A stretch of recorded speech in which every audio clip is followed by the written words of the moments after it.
So the first speaker today is Chong Pei Ling, and she will be presenting about the feasibility of molybdenum-99 production by 70 cyclotron. Let's welcome. Hello everyone, my name is Pei Ling. Today my topic I'd like to share is the feasibility of molybdenum-99 production by 70 cyclotron. So I'll first give a quick intro about molybdenum-99 and the reason why I choose it as my research object. And part 2 is a related journal article I'm going to share. So last semester, I mentioned that our institute will be getting a new 70 cyclotron, and our department will focus on developing isotopes and nuclear medicines. If you study medical imaging in college, just like I did, I think you will find that molybdenum-99 is the most familiar one among these new isotopes. And first, please allow me to say molybdenum-99 as MO99 and technetium-99m as TC99m in this class. So MO99's half-life is around 66 hours, and 80% of its beta decays into TC99m, and its half-life is 6 hours, also emits gamma rays of 141 keV. And I think most of you know that TC99m is the most commonly used medical radioisotope in the world, which means the production of MO99 has a great market potential of our department. And because MO99 is a fission product of uranium-235, in the past it was mainly produced in nuclear reactors. However, in recent decades, many of these reactors have been facing unexpected outages, operational challenges, or aging and shutdowns. Um, Also, under current nuclear policies, building new reactors is extremely difficult. That's why the shortage of MO99 and TC99M and the search of alternative production methods has become a global issue. And here are some possible routes listed by IAEA in the report, cyclotron-based production of TC99M. The first route is currently the most widely used because its excitation function falls within a lower energy range. This means that many small baby cyclotrons around the world can be used to produce TC99M in principle. However, this route can only produce TC99M directly, and its required energy is well below the energy range of our future 70 cyclotron. Therefore, the second route will be the goal of our department. It allows the production of MO99 and the proton energy range is suitable for the 70 cyclotron. And the article I would like to share today is research on the production of TC99M and MO99 using multi-layer targets at APEP. This was published at Radiation, Physics and Chemistry 2024. The impact factor is 2.8. The background is quite the same with what I mentioned before, and the goal of this study is to design a multi-layer target to produce both MO99 and TC99M at the same time. They used FluCAP for simulations and performed activation experiments to confirm the result. And the facility used in the study is China's Spallation neutron source. First, the negative hydrogen ions accelerate through a lineage to ATAB and strip into protons, then leads into a synchrotron and to the target station where spallation reactions occur and become the neutron sources. But the neutron source isn't what this study is focusing on. Part of the dump protons will lead to APEP, Associated Proton Beam Experiment platform, which is where this study takes place. This platform has a fixed proton energy of 80 eV. So this platform has a degrader, which allows them to adjust the proton energy from 0 to 80 eV. And these are the parameters of this platform, just for your information. And they are now at stage 1 and will progress into stage 2 several years later. And this is a roughly sketcher for the multi-layer target. It is divided into two parts.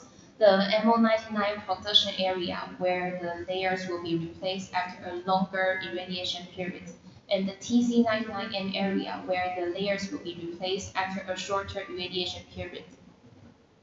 Like I mentioned before, the peak energy of TC99M production is about 50 MeV, and the peak energy of MO99 production is about 30 MeV. It is the difference in peak energies that makes the production of TC99M and MO99 at the same time possible. And first, the enrichment level of the target material MO100 must be decided. In general, the radionuclide purity RNP of TC99M increases with the enrichment level of the MO100 target material. And according to European Pharmacopoeia, the RNP of TC99M has to be greater than 99.7%. So in this simulation, they estimated 6 different levels of MO100 enrichment targets. The proton energy was set at 22 MeV, and which we will discuss this energy later. And the result I listed is the result that the RNP is greater than 99.7%. And it is clear that the result shows that the enrichment of MO100 target material must at least be 99.05%. Next, this study estimated some production characteristics for MO99 and TC99M by single layer target. The target thickness or the proton range in natural MO was calculated by 3, and the thickness from 0.68 to 3.636 millimeter was studied using proton energies between 9 to 15 AeV. This estimation is about proton energy and yield. We can see that the yield of TC99M increases rapidly at 15 to 22 AeV. After 22 AeV, it increases very slow. On the other hand, the yield of MO99 continues to increase rapidly at up to 50 AeV. As to proton energy versus RNP with different cooling times, when the energy increases, the RNP also drops. For the cooling time for 6 or 4 hours, if the proton energy is over 22 MeV, the RNP will be less than 99.7%, which we can say higher energy will lead to a slower yield increase and higher cost of the target materials. And the ideal proton energy range for TC99M production is between 15 to 22 MeV. And this simulation is about the target replacement frequency and the yield of TC99M. If you don't change the target, the yield will be very low. And the more time you change the target, the yield will also increase. As to the MO99 production, because its half-life is much longer, it doesn't need that much target replacement. The last estimation is about irradiation and cooling time versus RNP. In general, the longer irradiation time, the total activity of TC isotopic contaminants will increase. And the longer in cooling time, the RNP of TC99M will decrease. So that's why the control of time should be strict. And from this figure, when the cooling time is 6 or 4 hours and the irradiation time is longer than 6 hours, the RNP will drop, which means the yield gain of TC99M becomes small, which we can conclude that the target replacement cycle of producing TC99M should be less than 6 hours when the cooling time is greater than 2 hours. And the target replacement cycle of producing MO99 should be greater than 66.5 hours. And all in all, according to the previous simulation result, the recommended production conditions of TC99M and MO99 are listed in this sheet. Based on the beam irradiation conditions of APEP, this study designed four kinds of structures of multi-layer targets using photon energies of 50, 30, 22, and 15 eV. After passing through the multi-layer target structure, the proton energy is decreased to around 8 eV. So take case 1 as an example. The layer D and layer C is the MO production area, and B and A is the TC production area. And as to case 2, the layer C will be the MO production area, and B and A will be the TC production area. The energy spectral and full width at half maximum FWHM of photons before and after passing through different layers are shown in these figures. And so take case 1 for example. The FWHM of incident protons is 3.11%. This is caused by the degrader. And the FWHM of proton passing through each layers become greater. This phenomenon is also shown in other cases, which we can say the energy spread caused by the multi-layer targets is larger than the spread caused by the degrader alone. And this is the estimated yield and RMP for each cases. First, the RMP of every case has met the standards, which is greater than 99.7%. And both case 1 and case 2 can produce MO99 and TC99M at the same time. And because the proton energy at APEP is fixed, if the energy is reduced through a degrader system, the beam power will decrease much more. And based on the beam conditions of APEP, this study thinks that case 1 will be the most effective production scheme of the multi-layer target.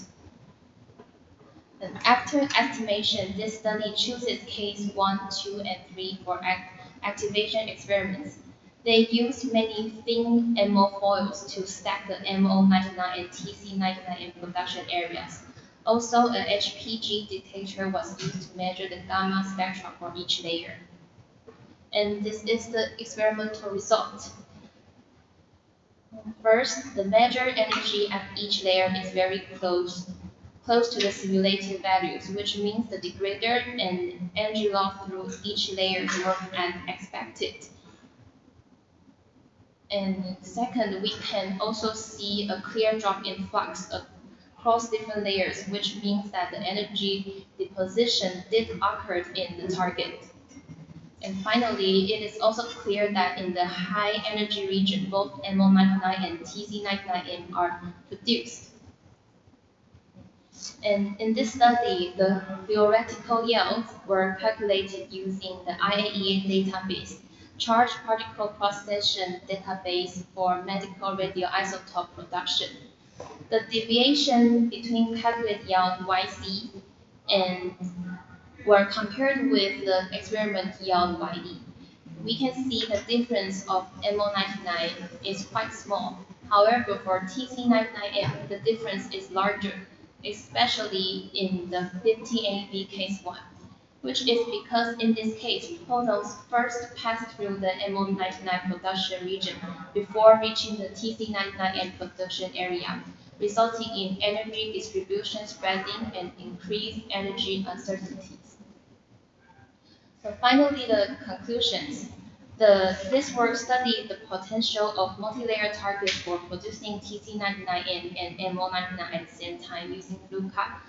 And the experiments were conducted at APEP to verify, and the result did show the feasibility of multi-layer targets, which can promote the efficiency of APEP proton beams while lower costs. And the beam current of APEP will increase to 62.5 microampere several years later. According to this study, a 2-hour irradiation can produce about 60 megabecquerel of TC99M and 18 megabecquerel of MO99, which is enough for preclinical studies. Thank you, everyone.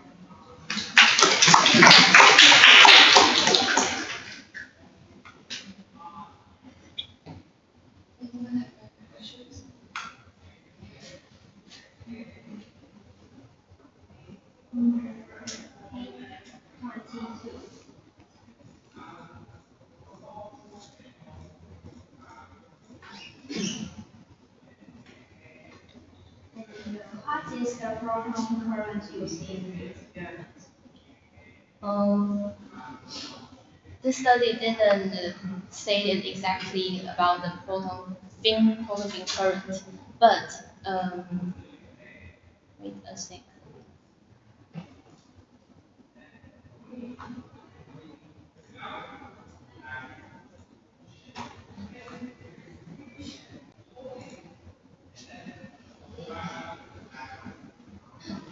So wait a second.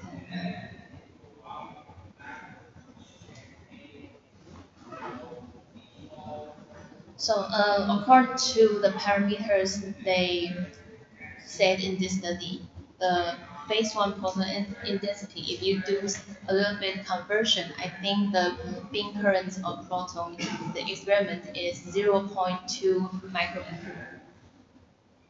And page 20.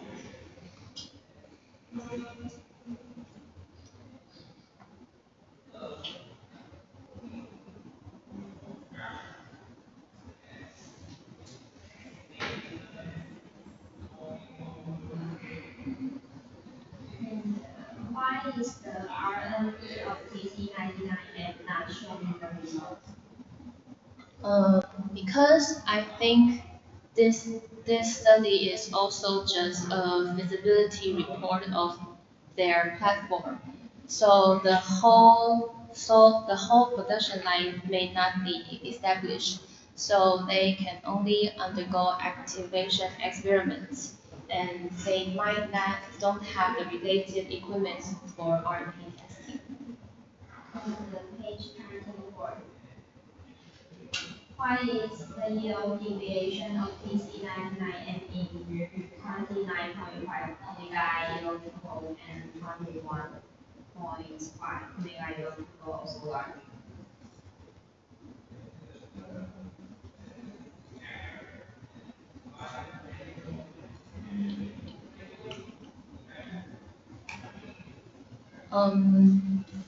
Because in those proton energy regions, the procession of TC, the production of TC99M, the procession change rapidly.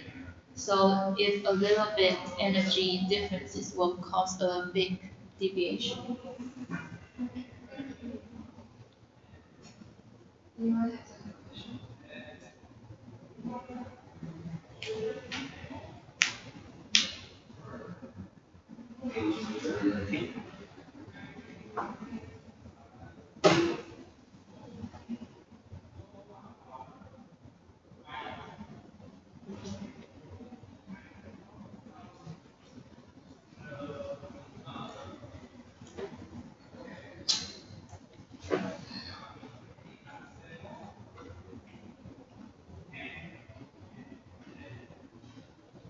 Yes.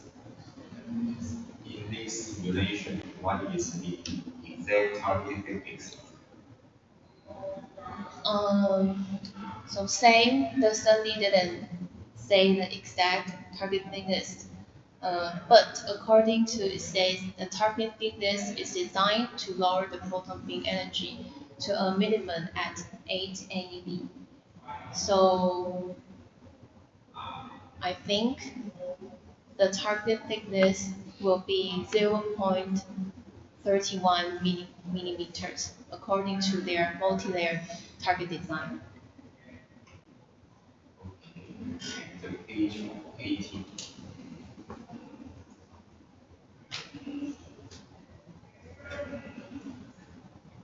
Yes, is it feasible for your department to produce MO99 over 66 hours? In my opinion, is no, because 66.5 hours is really, really long. And um, according to the conclusion, they said their facility will be increased to a 62.5 megahampere, and the future 17 AV cyclotron will have the solid target station will have a 500 microampere of beam current. So I think we can use shorter time to produce enough MO99. And your department also use multi-layer target to produce M199 TC. In my opinion, no, because this study didn't show the design of their target stations, and I think multi-layer targets will complex the conditions of vacuum or water cooling system. So I think simple is if a simple single layer structure, it will be suitable for our department.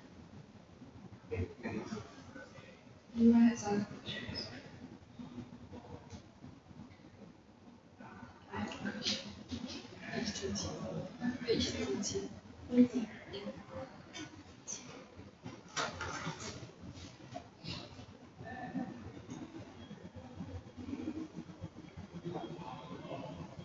I want to ask, why is the irradiation time set to 1 hour? I think it's just for um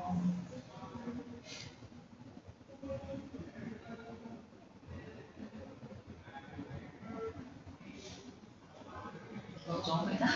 因为我自己猜啦，他没有特别讲，但我觉得，因为他第一步只是想要知道，就是木一百它的把原料的那个它的纯度到底该是多少，他不是要做后面的就是生产那种比如那种很时间的拉长，所以我猜他如果只是想要知道把原料的纯度的话，他用1个小时的磨底。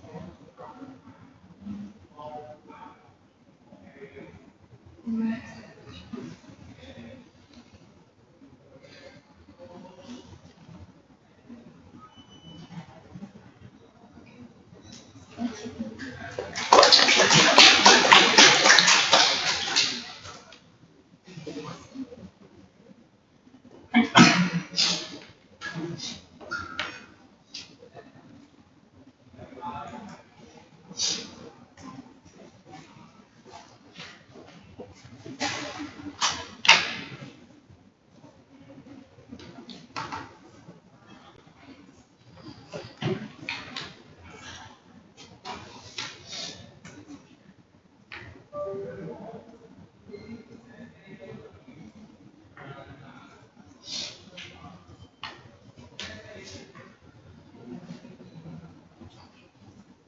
Next speaker is Yin Happy. Her topic is about pets that will come.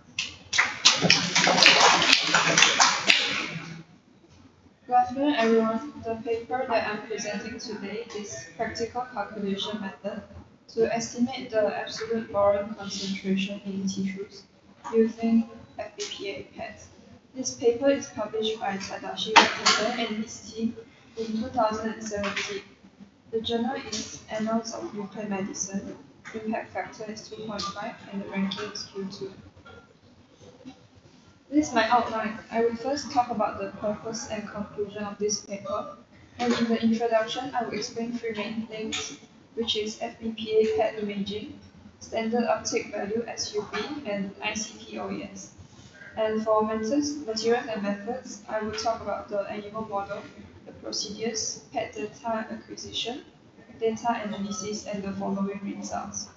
As for the discussion, I will talk about the assumption and limitation, how intratumoral heterogeneity would affect the results and the clinical impact of this paper.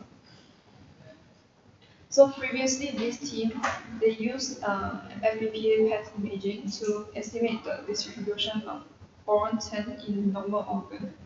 And that study found that under certain assumptions, FBPA PET has the potential to effectively estimate the boron-10 concentrations in the normal organs.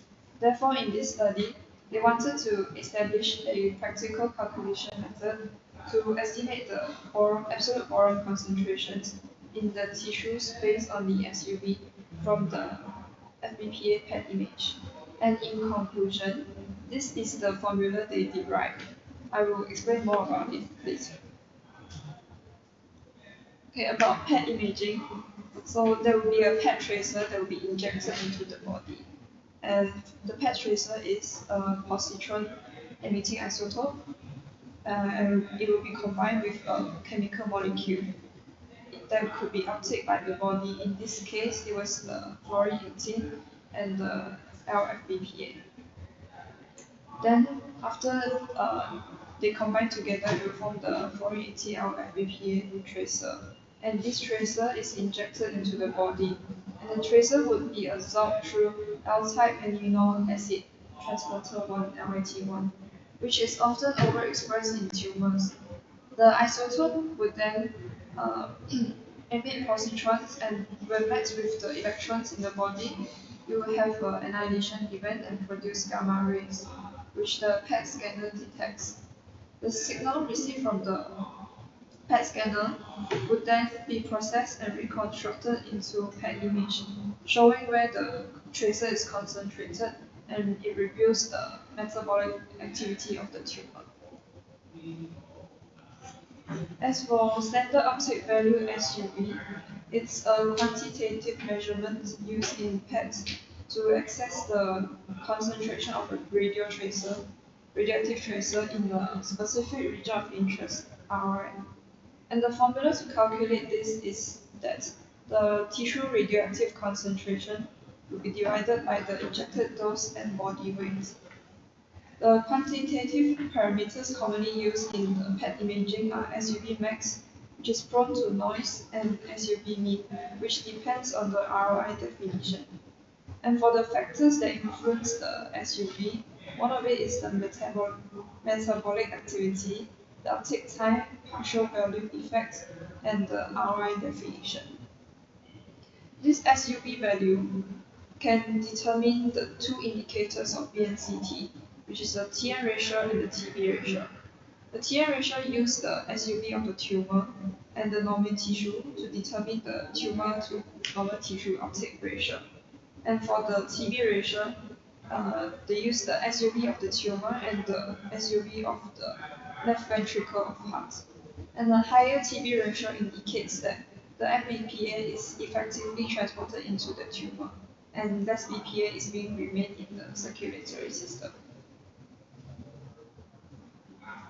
So for ICP-OSS, which is inductively coupled plasma optical emission spectrometry, it is mainly used to detect elements in samples, and the samples would be in liquid or solid form, solids after preparation. And then after the sample is being nebulized, the aerosol is transported to the ICP torch here and heated by the radio frequency generator to excite the elements. And when the atoms in the elements were excited, they will emit light at specific wavelengths characteristic of the element, of each element.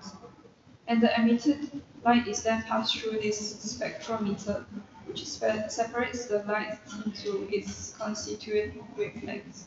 And there will be a detector which measures the intensity of the light at each wavelength. And this information is then used to determine the concentration of each element in the sample. And in this study, it is used to determine the boron tank concentration. So for the materials and methods, for the animal model, this study used a total of 7 rats, which were 11 to 13 weeks old and weighed between 241 grams. They then implanted the rat's glioma C6 cell lines at subcutaneous region. And after the tumor implantation, like 3 weeks after it, the rats will undergo the PET imaging. They will first be injected the FBPA tracer 1 hour prior to the scanning. And after the PET imaging, BPA fructose was administered by a slow intravenous injection over 2 minutes. And the rats were then sacrificed 1 hour later. And tissue samples were collected and measured by the ICP-OES mentioned just now. So for the PET data, it was reconstructed with 2D OSEM with 4 iterations. And the regional uptake of radioactivity were decay corrected for the injection time. As for the SUV, it was corrected for the injected dose and body weight. The PET data also undergo the attenuation correction and scatter correction to avoid overestimation. as there will be like Compton scattering from the gamma rays. And the volume of interest, VOI, were placed in brain, lung, liver, spleen, pancreas, small intestine, large intestine, and etc. This is the formula they derived to calculate the estimated boron concentration. 0.0478 is the molecular weight ratio of boron to BPA. And the BPA dose is injected in the mice and is per body weight per kilogram. And for the SUV, as I mentioned just now, it is corrected for the injected radioactivity and body weight. And SUV max or SUV min was used for calculation in this formula. So for the statistical analysis, they use PAT test to compare the measured absolute boron concentration, in short form MBC, and the estimated boron concentration, in short form EBC, from the PET images. And then they also compared between the SUV max based result and the SUV mean based result with the MBC. This is the result. So on the left is the volume of interest, and the first column is the MBC, the measured boron concentration by ICP-OES. The second column is they use the SUV max to calculate the EBC, and the third one is the result of the SUV mean to calculate the MBC. And the fourth column is the difference between the MBC and the EBC calculated from SUV max. Lastly, the MBC, the difference between MBC and EBC calculated from SUV mean. So for EBC calculated from SUV max, the results were similar to MBC by ICP-OES, except the lung, small intestine, and large intestine. It was significantly smaller than the MBC, but for kidney, the EBC calculated was significantly larger than the MBC. And overall, for the EBC calculated from SUV mean, the estimation results were significantly smaller than MBC, which also the kidney was also an exception, as it had a higher uptake because the tracer excrete through the urinary system. So for a comparison between XUV max based EBC and XUV mean based EBC with the MBC, there was relatively large underestimation observed for lung, small intestine, and large intestine, which is possibly due to the partial volume effect arising from the air or the feces contained in these organs. And there was a large overestimation observed for the kidney due to the influence of the high uptake in the urine. And based on the percentage difference of the results, using XUV max to calculate the EBC is more accurate than using SUV mean to calculate the EBC. As you can see here, the percentage difference is smaller than using the SUV mean to calculate it. But this, for the kidney, is an exception, which is the other way around. Like you use SUV mean to calculate the EBC, it's more accurate than using the SUV max. In their previous study, the authors suggested that there are significant positive correlation between the accumulation levels of BPA and FBPA. And this supplemental figure that in this study provides, they validated that there are good correlations between the measured boron concentration and the FBPA uptake in each organ, each volume of interest. One of the assumptions made in this study is that they assume the molecular weight of BPA as a simple substance. However, the rats were injected with BPA fructose after the PET imaging. And this fructose is added to increase the solubility of BPA at physiological pH. So when considered the molecular weight of BPA fructose, the formula would change to use 0.0259 instead of 0.0478. And one of the limitations of this study is that they gave the rats bolus injection of BPA, which did not simulate the clinical condition in BNCT, where patients were given BPA in continuous infusion. So in the discussion, the author mentioned that the effect of intratumoral heterogeneity on the results. And a study also by Tadashi Watabe in 2017 found out that the intratumoral heterogeneity were due to hypoxic and necrotic regions in the tumor. So in that study, they compared the results of fluorine 18 FMISO and oxygen 15 labeled gas PET imaging to the histological analysis. The first one can evaluate the hypoxic parts of the tumor, and the latter one can evaluate the blood flow and oxygen metabolism in the tumor. So how did this affect the result of this study? It's because in this study, they measured the whole tumor content for the MBC by ICP-OES. And so the MBC would show smaller values with increase of necrotic regions because the necrotic regions will have lesser uptake of FPPA. But the EBC calculated from XUV max, they reflect the hottest regions of the tumor.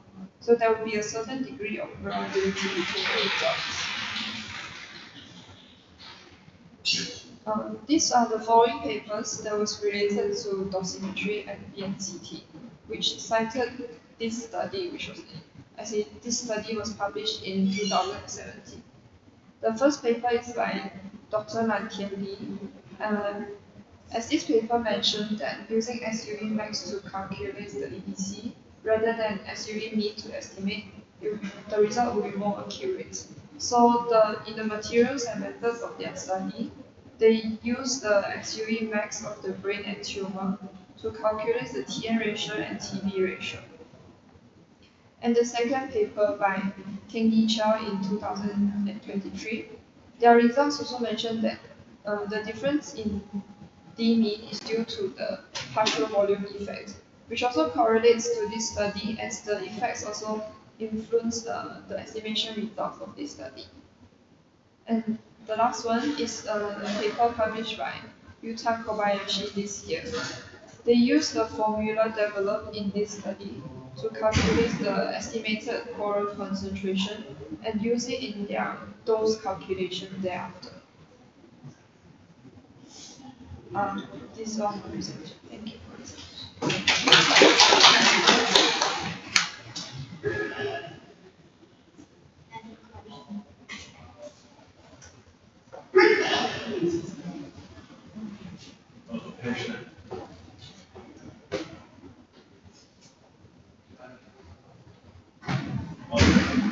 How does the OSDM reconstruct data? And the second question is why choose these organs, lost organs as VOI?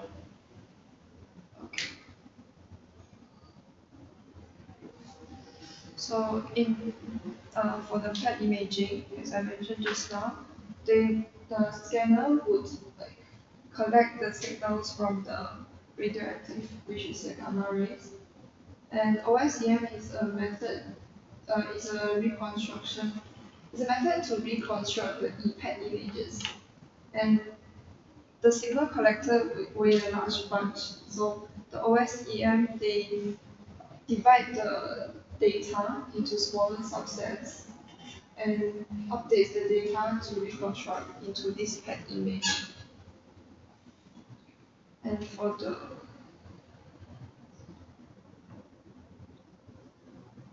this study wanted to know the boron concentration of these organs, as they were common,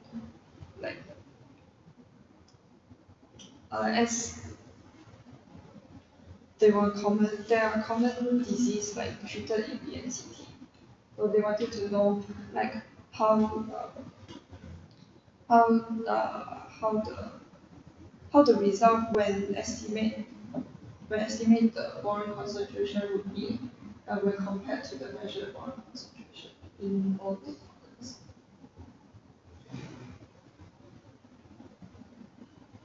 I want to ask why the EPC in the kidney when using is smaller when using the SUV mean to calculate. Is there any possible explanation? For the kidney, because the PET tracer or BPA dose, the excretion path is through the urinary system. So there will be a higher uptake in the urine, and I think there's also a reason like when the rats were sacrificed, there could be like a urine that excreted through excreted out of the body, which influence the results also. That's why when using the SUV mean to calculate, it's the percentage difference is smaller than using the SUV max. On page 12. How does the partial Nolan effect lead to underestimation of the SUV mass in the small and large intestines? For small intestine and large intestine, it consists of like the thin layer of mucus in the region. So when they define the ROI, the ROI may or may not include that region. And also, there's also another reason. It's because like there's air or feces normally in these organs, so it will cause the partial volume effect.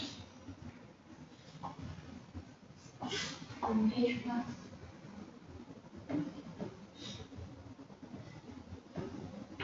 Why is UV max in more if they have problems?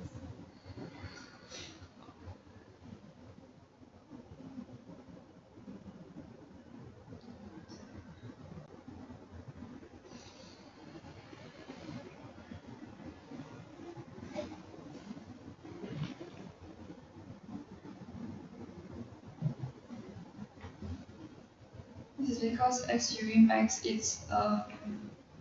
includes the highest pixel value in the region of interest, and the PET image they have limited resolution, and there's also like content scattering and random events that happen, which also influence the signal that the scanner collected. That's why these are content scattering and the random events that causes noise. That's why the XUV Max also is prone to noise.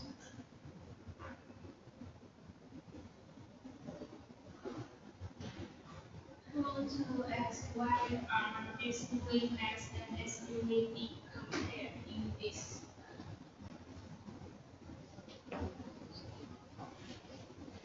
This is because like it's like common quantitative parameters used it's when used in PET imaging to like measure.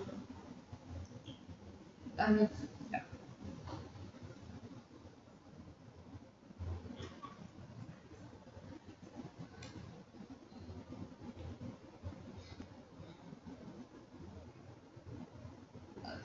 The SUV max and SUV mean are the commonly used quantitative parameters.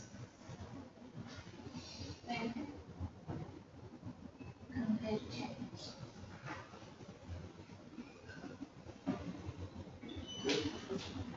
Do you think this formula can be applicable for human treating entity? Do you think this formula can be applicable for human? That's a very good question. But Personally, in my opinion, I think that this formula needs more studies to validate its use in human. But there's a paper, uh, this paper by Yuta Kobayashi. They used this formula to estimate boron concentration in their study. And they use it to calculate the estimate boron concentration of head and neck patients. So I think it should also be possible to use in humans.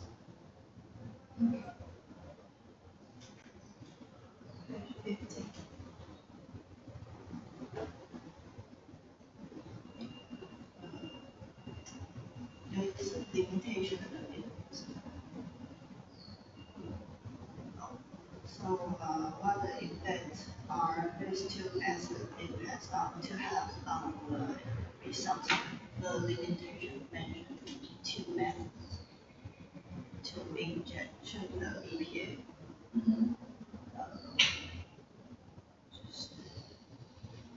你是说论文里面是用第一个方式去注射那实际临床是连续注入的，那会对研究的结果有什么差异或影响？ So, can I answer in English? Okay. So this small bolus injection of EPA is like one shot injection. Well, the results measured may not be as accurate as when under the condition of continuous infusion. Because in clinical situation, they use a continuous infusion to maintain the boron concentration in the tumor.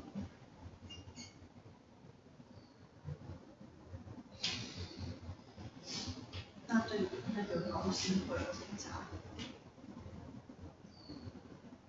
对公司某种会，对公司是没有什么差别，只是这个公司建立的情形跟临床的不太一样，就还是需要后续的研究再去就是探讨这部分的这样子。Do you think the result will be different if you measure other kinds of bacterial injection? 就是这个实验，就是如果它注射完是，比如说1个小时或2个小时后，会根据那个时间点不一样的结果。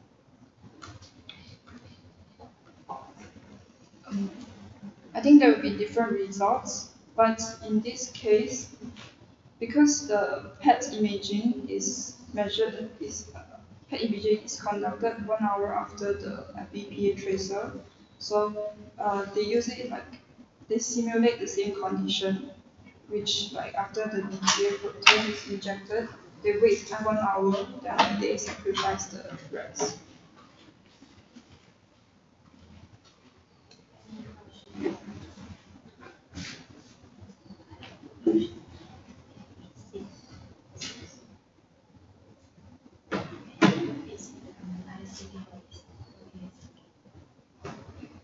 So this ICD-OAS is used to detect elements in the samples. In this study, it's used to detect the boron concentration. So there will be like this sample, which collected from the rats. It's usually in liquid, but can also be in solid after.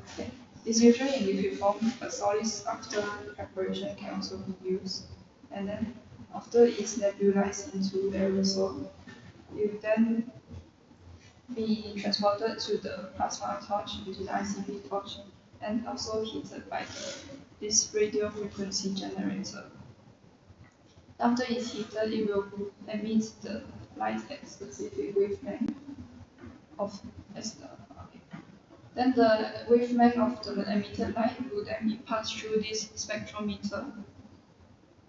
And the spectrometer separates the light into certain wavelengths. And This wavelength will pass through the detector, which measures the intensity of the light. And the information is then used to determine the concentration of each element.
谢谢谢谢。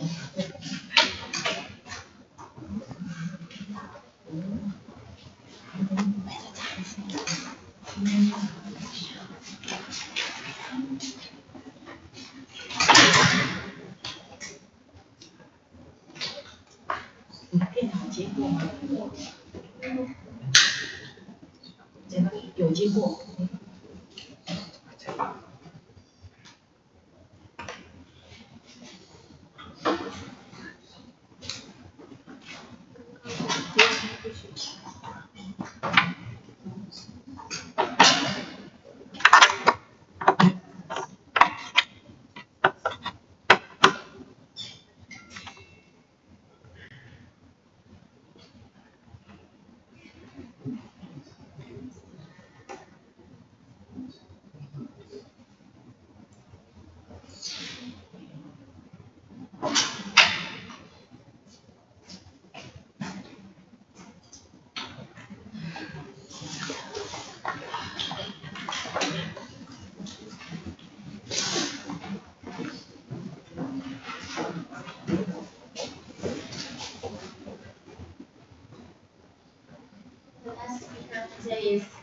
家。Let's welcome first. Good afternoon, everyone. My name is Shuita, and today I want to present a recent study published in Meta-Reports in September 2024. The title of this paper is BNCD Pancreatic Cancer Treatment Strategy with Glucose Conjugating Drug. This journal by Meta-Reports holds a impact factor of 12.8 and is ranking Q1 in this field. In today's presentations, I will briefly walk you through the background and motivation behind developing a new oral drug for BNCD therapy. The experimental strategy used to enhance targeting pancreatic cancer with high CA99 expression. The key findings were both in vitro and in vivo studies. And finally, the potential clinical applications of new therapeutic strategy. Let's get started. First, let me introduce the background of BNCT. BNCT is a type of cancer treatment that selectively kills tumor cells through a nuclear reaction between boron 10 and entrance. Currently, the main boron agents used for BNCT are BPA and BSH. BPA is transported into cancer cells by LAT1, which is highly expressed in many cancer types. However, pancreatic cancer typically shows low LAT1 expressions, making BPA less effective for this type of tumor. Pancreatic cancer has a very poor prognosis with a 5-year survival rate of only 40 to 50%, even for patients in each population. CA99 is an important diagnostic and prognostic biomarker for pancreatic cancers. Patients with high CA99 level after surgery face a high risk of recurrence. Therefore, this research aims to develop a novel strategy to better target pancreatic cancer cells with high CA99 expression. High CA99 levels are associated with tumor interaction with the extracellular matrix and activations of the IS signal pathway, promoting tumor progression. Therefore, it is necessary to develop therapies specifically targeting patients with high CA99 expressions.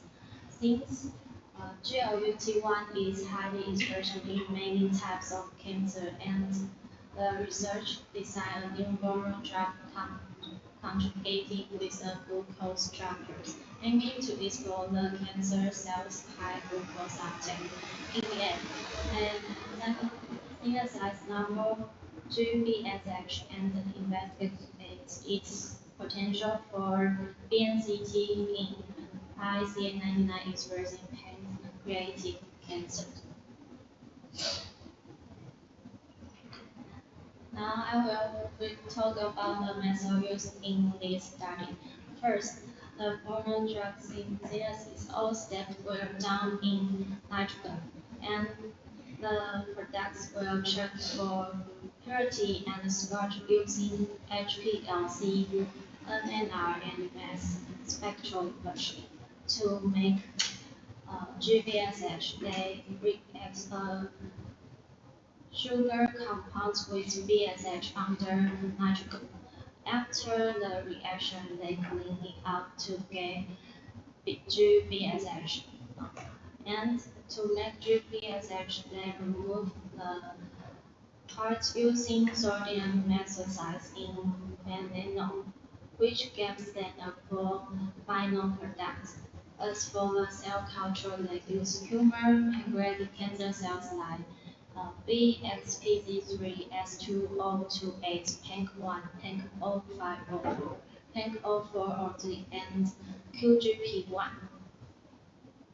Cells are grown in standard cultural conditions with RPA 9 billion and 10% FBX.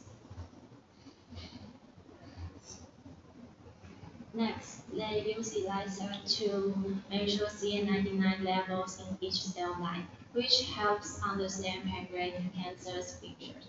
They also use IHC to label CA99 and BSH in human cells and mouse tumors.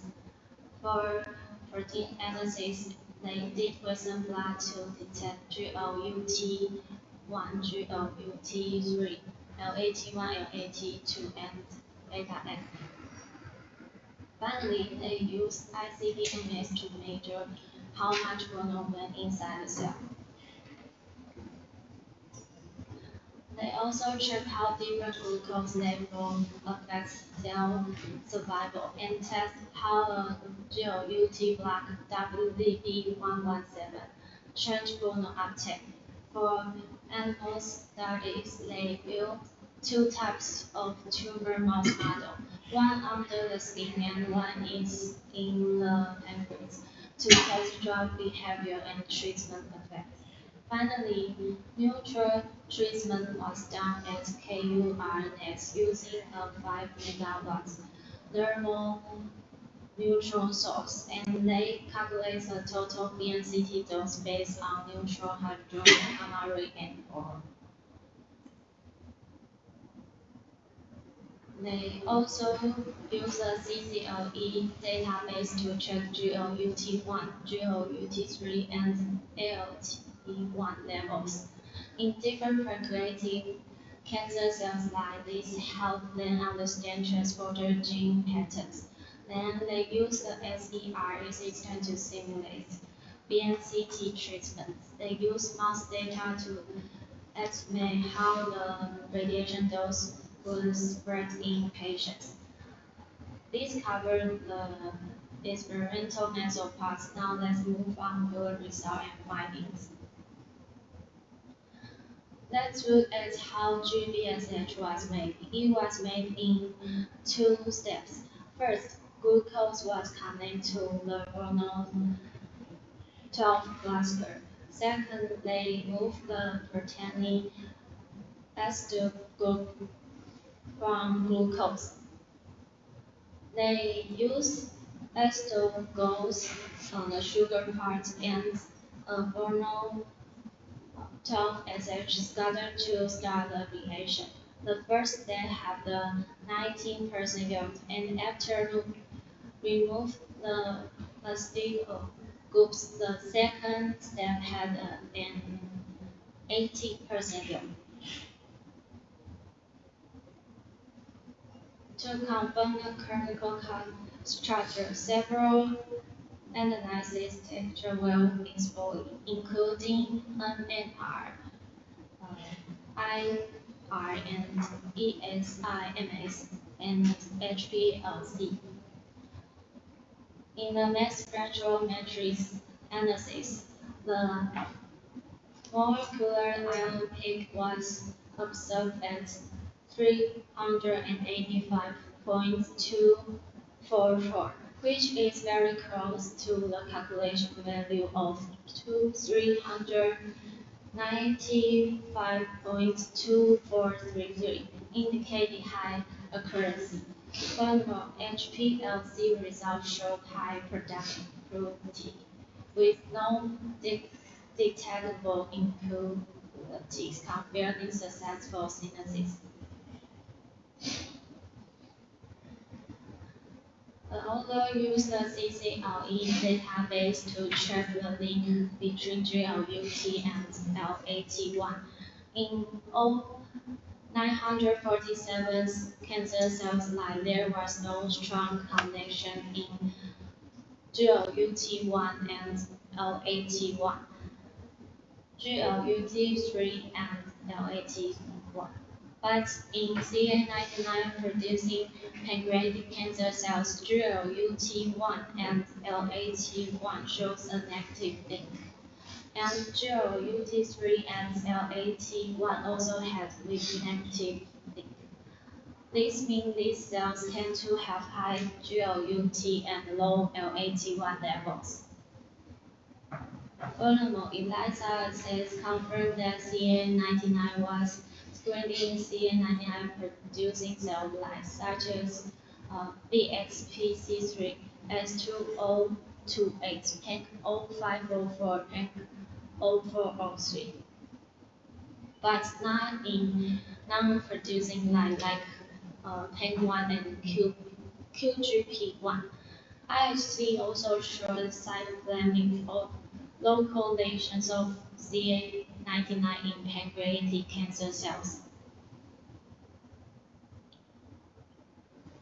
Western blot confirms the database finding CA99 producing cells had high GLUT1 and low LAT1.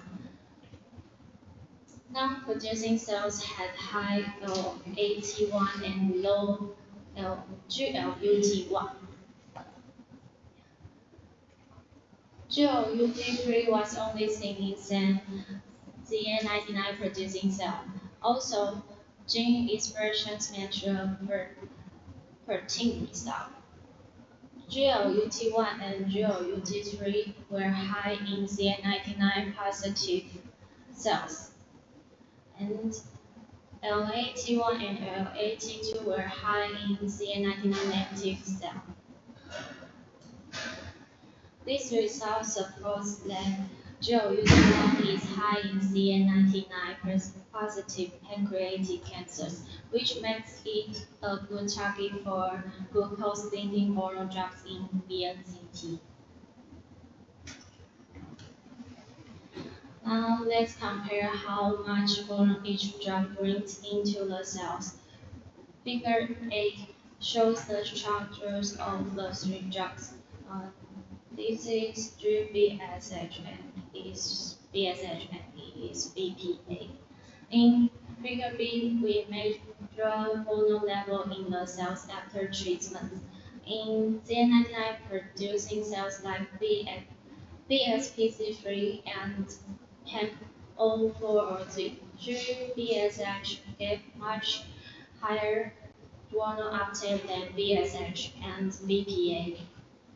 But in non-producing cells like PEC1, there was no big difference.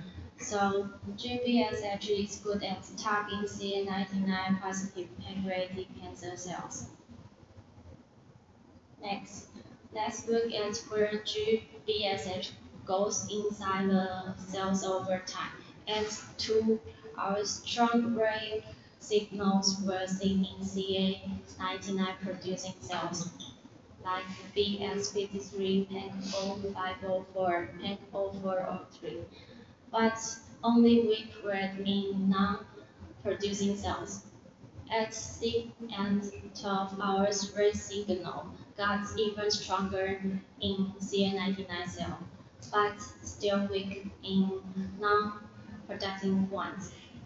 This shows that GBSH building out much and more over time, but mainly in CA99 positive pancreatic cancer cells.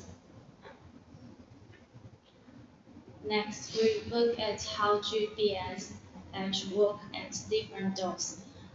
In CA99 positive cell, more GBSH leads to more volume inside the cells. In CA99 negative cells, even high dose didn't increase volume much.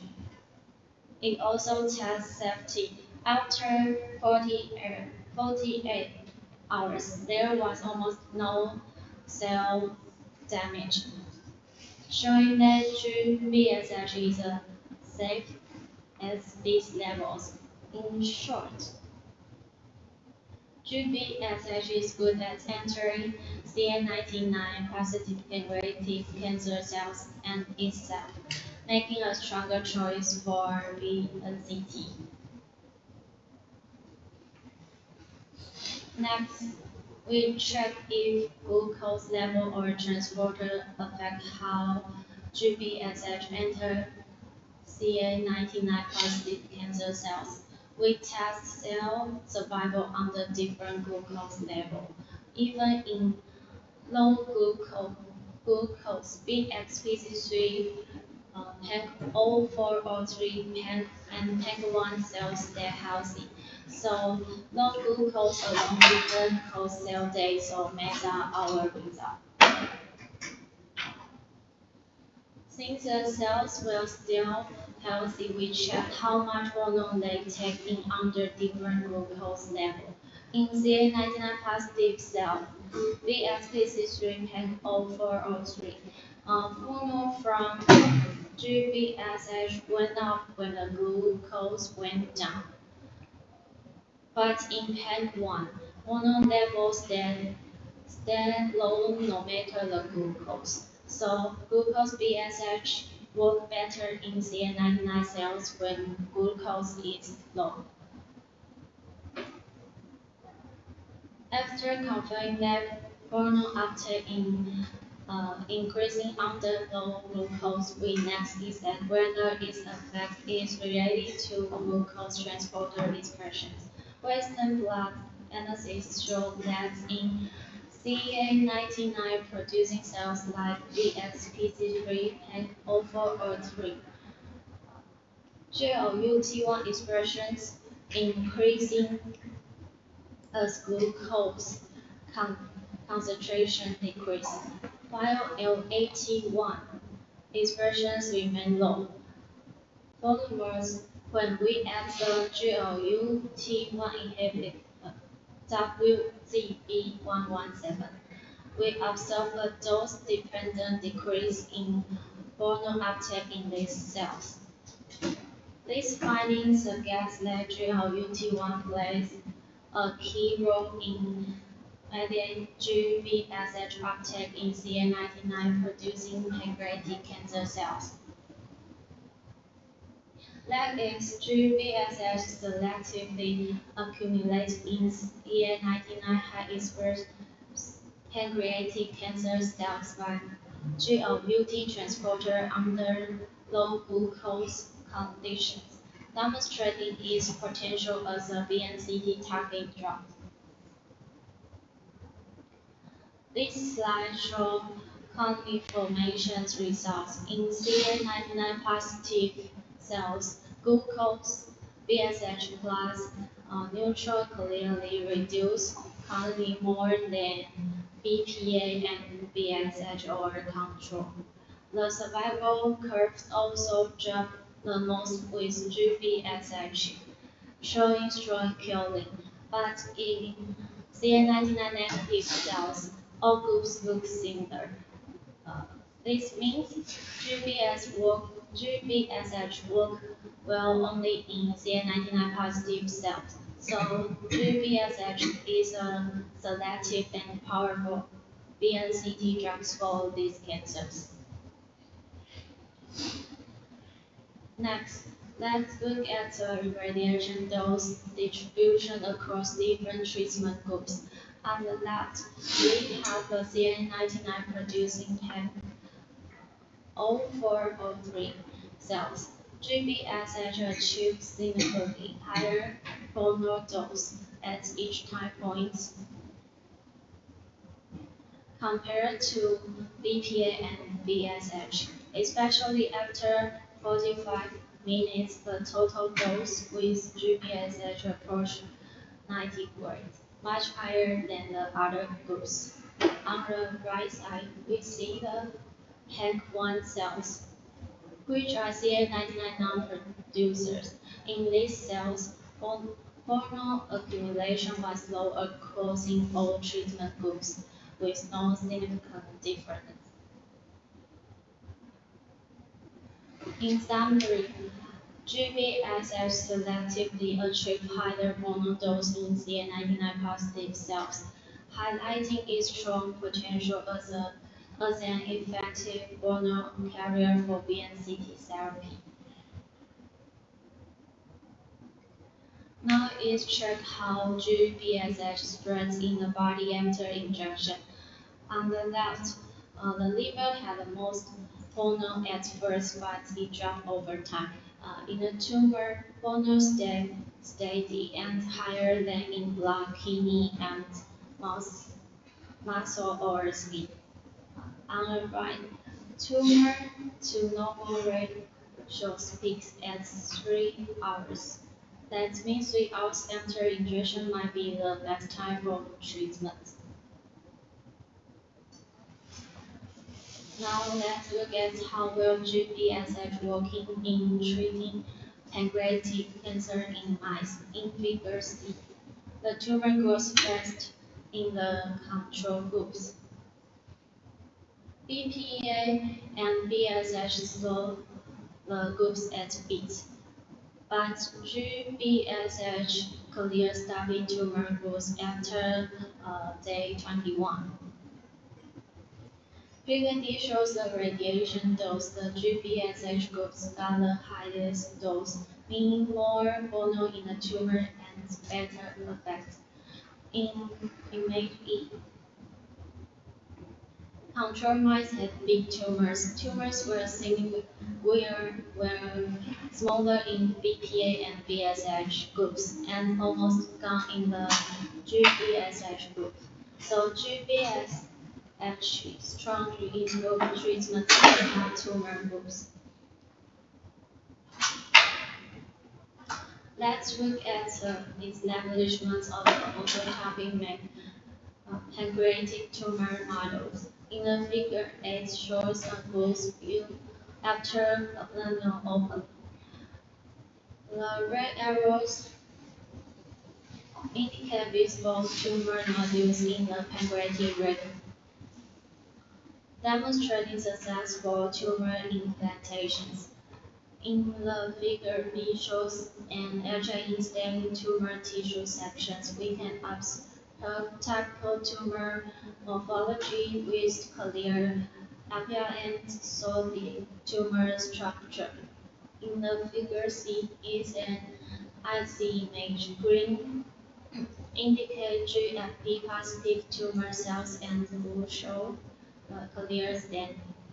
A dense scatter of GFP positive tumor cells can be seen in the pancreatic area. This finding confirms the successful establishment of an autotopic pancreatic cancer model for further evaluations of GBSH therapy. Let's look at how GBSH spreads in the body. In figure 2, at 30 minutes, liver had the highest bono level, but it went down over time. Tumor bono peak at 1 hour, then slowly dropped. Other organs like lung, pancreas, and kidney had low levels. In figure E, we see T over N ratio. The tumor to pancreas ratio peak at 1 hour. Ratios for skin and blood also increase at the time, showing good tumor targeting. This results suggest that about 1 hour after GBSH injection is the best time for the neutral treatment. Next, we test different ways to give neutral radiation. In figure F, we use frontal approach. The tumor got a high dose, but normal organ like liver, stomach, and colon also got this dose. In figure D, we move the organs using surgery. This helps reduce radiation to other organs and make targeting the tumors better. In figure H, we try a 15 degrees back angles. This way normal organs got even less exposure, but the tumor still got a good dose. Now let's check the iteration dose data in this figure. In frontal irradiation, the tumor got strong dose, but organs like liver and colon also got high dose. The liver received an average of near 30 gray and makes over 100 gray. in the middle. After surgery reprocessing, the tumor dose stayed high, about 26 grams, but the liver dose dropped to around 11 grams. This shows much better novel tissue protection. On the right, using 50 angle beam, the tumor still got 27 grades, but the liver dose was even low, only about 2 grades.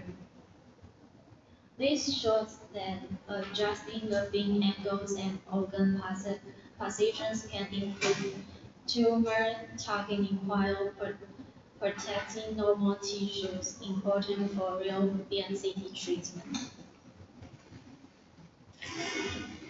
To summarize this study, CA99 high cells have high GLUT1 and low LAT1. CA99 low cells show high LAT1 and low GLUT1. Based on this, the team made GBSH to target CA99 high cancers. In mouse model, combine GBSH to target CA99 high cancers. Mouse model combined GBSH with neutral therapy work well to treat tumors.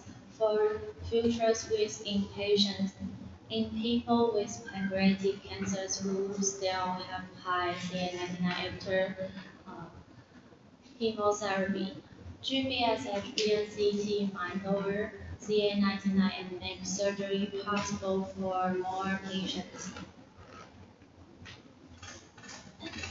Discussion. First, the key aspect of BNCT therapy is the selective uptake of hormone drugs into tumor cells, along by selective killing via nuclear reaction between hormone and neutrons. Currently, the only clinically used hormone against for BNCT is BPA, which is partly targets tumors with high LAT1 expressions. However, pancreatic cancers often exhibit low LAT1 expressions, making BPA less effective. Thus, there is a need for new hormonal agents to pancreatic cancers. We discussed the CA99 high expression seen pancreatic cancers typically showing high LAT1 expression. Based on this, we designed GBSH by binding glucose to hormone, enabling selective accumulation of glucose transporter. The concept of GBSH is to target pancreatic cancers with high CA99 expressions. Moreover, GBSH show higher uptake under low glucose condition, which is particularly advantageous for tumors like pancreatic cancers that have poor blood and weak EPR effects. Importantly, GBSH also avoids toxic issues since with BPA because it has low BBB permeability. For irradiation, doing neutral irradiation after surgery helps move the organs into better positions. This allows more neutral dose to keep the tumor and less damage to healthy organs, making it safer and more accurate.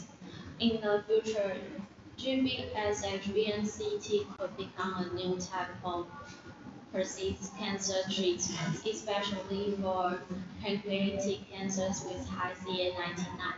It might also have more patients qualified for surgery after BNCT, which could be improve survival.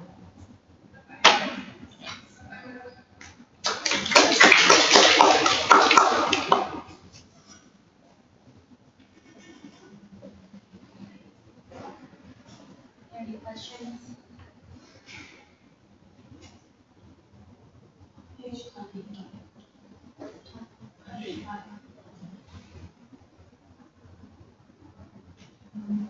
The speed cause side effects to normal pancreas or liver tissue. The study aims to minimize off-target effects by irradiation angles, no significant toxin to normal organs was reported in this study. You can use this treatment when animal patient. Sorry. You can use this plan animal or patient.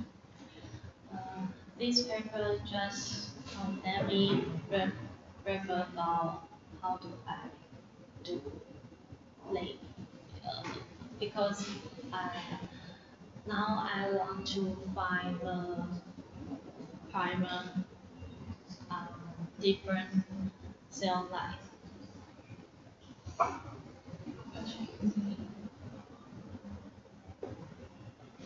want to ask in page 7.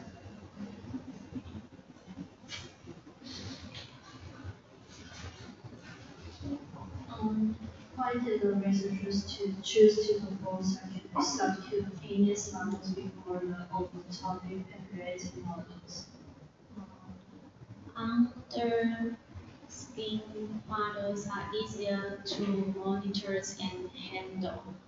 Used for early drug evaluations, and also target models were later used in better mimic the pancreatic tumors environment.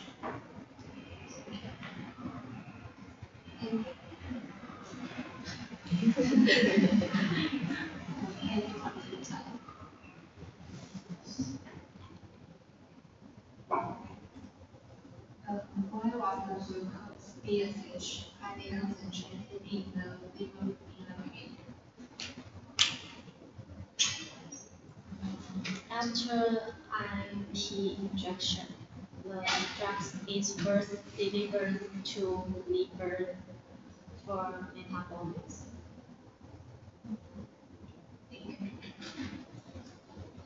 Page 18.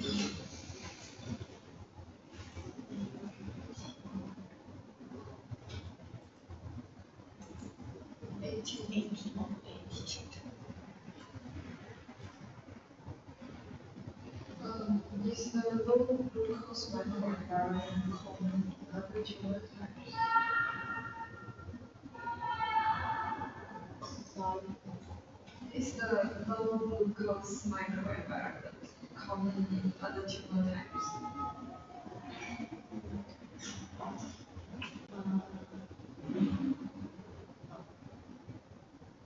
low glucose stimulates upregulations of glucose transporter like GLUT1, enhancing the uptake of GBSH, which use the same transporter pathway.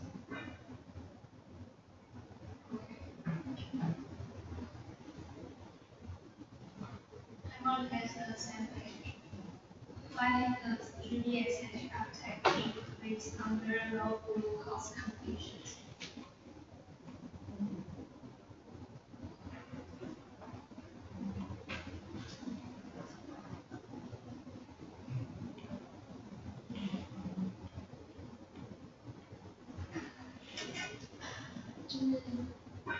有点像是人体的回馈机制，就是当今天你某样成分比较少的时候，那它就会告诉身体说，哦，这个成分偏少，那就要增加它的分泌量，这样，就是它是有一点类似的概念，所以在比较低的时候才会有比较高的GBS H 的吸收。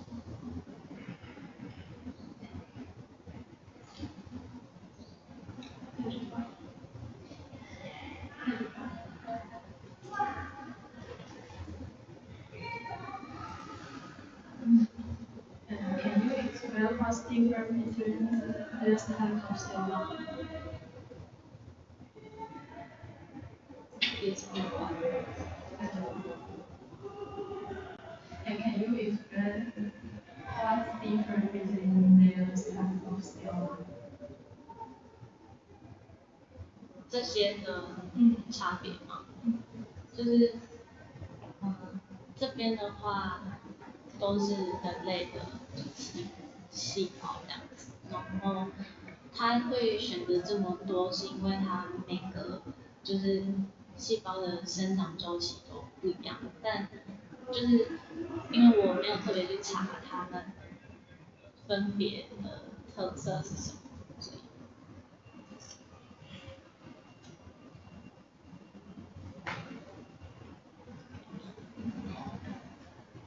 想问的是，我记得你刚刚有个结论说，就是CA199的细胞，它会就是因为有那个 GLUT 的蛋白，所以它可以摄取比较多的那个 BSH。那我们其他的细胞也是有表现 GLUT 的蛋白，那当那个细胞会不会不小心摄取到这个 BSH， 然后在造成的时候造成畸变？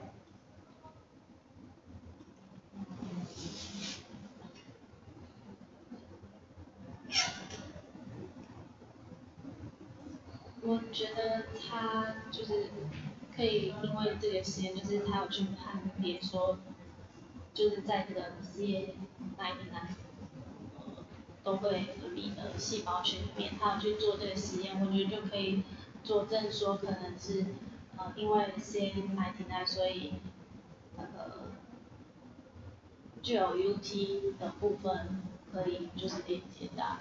就是我觉得他蛮多实验都用来佐证说，就是 GLUT 会像是这种实验，就是我觉得就是能够去验证说它是有这些 CA99的细胞是可以和 GLUT 做连接，就是我觉得他就是做了很多种，不管是Wilson blot 还是一些Carnier set 那些，我觉得都可以，就是拿来验证说是因为 GLUT 还有 CA99的部分。所以就是除了其实只有 CA199的这个细胞会有 GLUT 的表现吗？还是说其他细胞也有可能会有这样子的蛋白质的表现？这篇论文就是只有探讨说 CA99，当然就是还是也有可能会有这部分。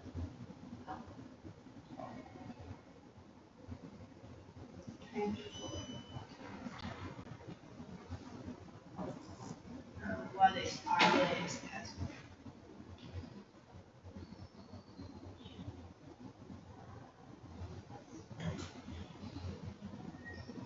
这个我有查，但我有点忘记了，我就就是再回去找一下。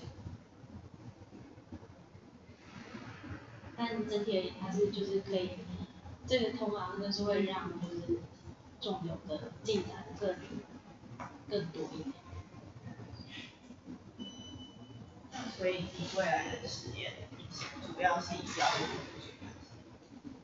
对，会去测试就是药物的部分。那你会选择像你有提到那个皮下的肿瘤，还有原位，那你会以两个原位？目前应该是先考虑原位，因为这里面用的老鼠是免疫系，就是没有免疫系统的裸鼠。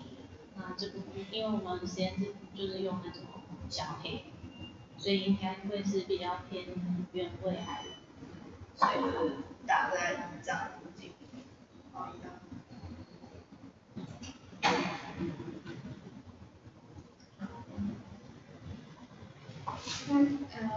Which cell line will you use in also calculating and which oral drug will you use in BNC? 因为像现在的话，我是还在比较做前面处理的部分，就是我还没有到这么后段。我现在就是大概还，因为现在养的细胞大概有3种老鼠的跟1种人类的。那我接下来的话就是要去测GLUT1到GLUT4里面有没有符合的，那才会有后续可能选择。就是打哪一种细胞这样。Does this paper mention about violations on contracts, the glucose to PSH rather than EPH? Does this paper mention about violations contract glucose to PSH rather than EPH?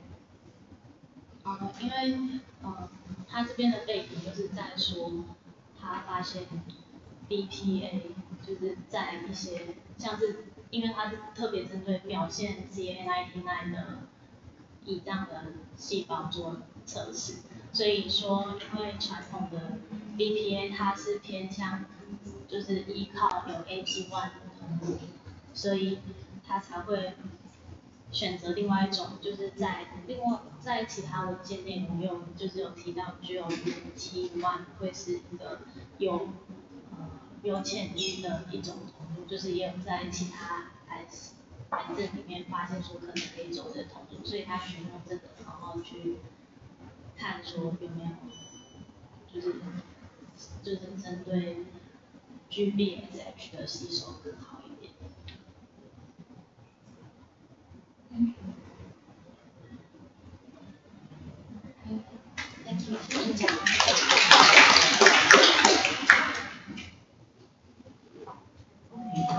那其实今天3位同学的表现都蛮不错的哈，就是 paper 讲解的很清楚，然后回答问题也蛮仔细的哈。那不过前2位同学语速稍微快了一点点，你们如果稍微慢一点的话，就是这个大家的那个吸收的这个跟理解的程度会更好，因为其实你们的内容都讲解的非常详细，但是就是语速稍微快一点哈。那大家可以看到，就是其实蛮多同学已经投入在那个 PhD 的研究上哦，那就发现说现有的这个药物却有它的 limitation 嘛，那包括像O18FBPA 目前我们台湾就没有办法用就是有这个药物的一个生产，所以实际上临床也没办法用好，然后再来是它的造影的这个程序跟我们一般病人打药的这个程序有一些不一样，病人基本上就是连续注射，然后让它 overdose， 所以要让它 BPA 值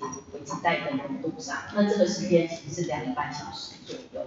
那但是你现在同学刚刚报告的那个造影的时间其实是打下去60分钟，对不对？然后它去对照，所以它其实有一个时间差。那这个时间差到底能不能真正去refer 到真正病人在治疗的这个情境，的确是有一段落差，所以这个是一个目前蛮重要的一个issue啦。那另外一个部分当然就是新药开发，因为没有 AG1 的这个限制，就是其实正常组织表现也很多，表现也非常的多，所以你必须要达到这么好的可以治疗的这个 TN ratio 的话，就需要再开发其他的药物的输送的途径，让它的这个 tumor 的这个 selectivity 可以再提高一些这样。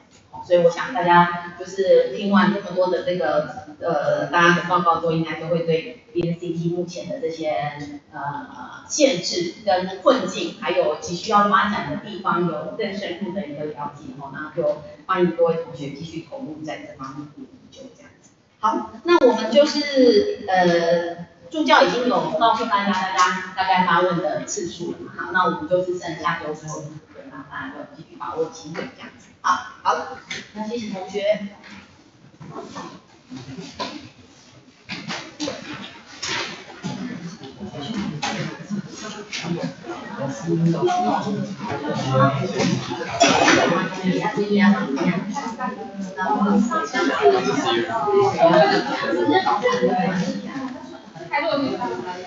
这是你吗？不是吧？